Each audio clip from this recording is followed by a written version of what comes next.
शिकवण्या फक्त तिलाच. ती शिकली नव्हती तेव्हाही, आज ती शिकून मोठी झाली तरीही. शिकवण्या फक्त तिलाच. पदर पडू देऊ नकोस, मान वर करू नकोस, उंबरठ्याबाहेर जाऊ नकोस, चेहरा दाखवू नकोस, जास्त बोलू नकोस, मोठ्याने हसू नकोस, एकटी बाहेर जाऊ नकोस, जास्त वेळ बाहेर राहू नकोस, अंग प्रदर्शन करू नकोस, पुरुषांच्या भावना चाळवतील असे कपडे घालू नकोस.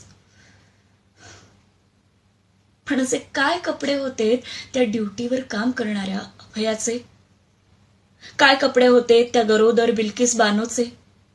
काय कपडे होते त्या 60 वर्षांच्या आजींचे? आणि काय कपडे होते त्या 3.5 वर्षांच्या चिमुरड्यांचे?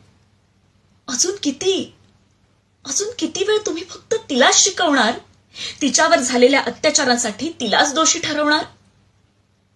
तिला झालंय हो सगळं शिकवून.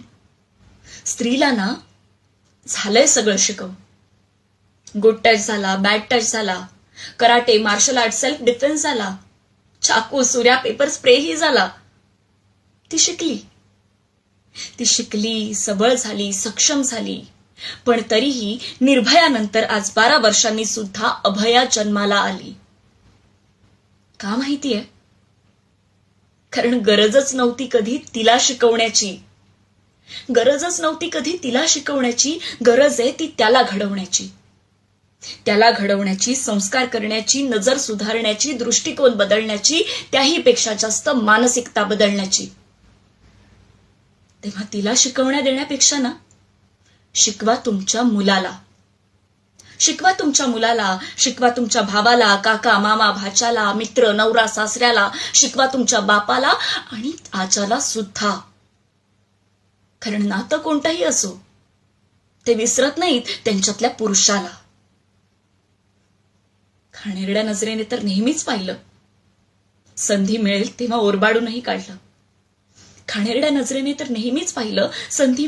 ओरबाडूनही काढलं. एवढ्यावरही का मन नाही भरलं म्हणून चिमुरड्या देहातही बाईपण शोधलं. पण ठेचा आता अशा प्रवृत्तींना, वासनेच्या भुकेल्या नराधमांना, गाडा अशा विकृतींना आणि आठवा छत्रपती शिवरायांना. कारण बाईबद्दल जो वाकडा विचारही करतो, माझा राजा त्याचा चौरंगा करतो. पण चिमुरड्या देहाला जो भ्रष्ट करतो, आम्ही मात्र फक्त आंदोलन करतो. तो चॉकलेट गोळ्यांची आमिष दाखवतो, आमचा नेता फक्त आश्वासनं देतो. तो चारित्र्याचं तिच्या दहन करतो आणि आमचा देश फक्त मेणबत्त्या जाळतो. आता ना नकोयत कोणती आश्वासनं, नकोयत कोणत्या योजना. लाडक्या बहिणीला सुरक्षा द्या एवढीच काय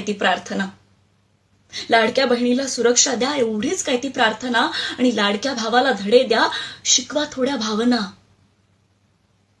बाई म्हणून बघण्याआधी आई म्हणून बघा.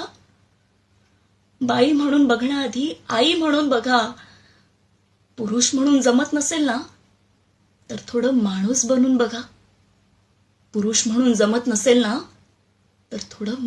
बनून बघा.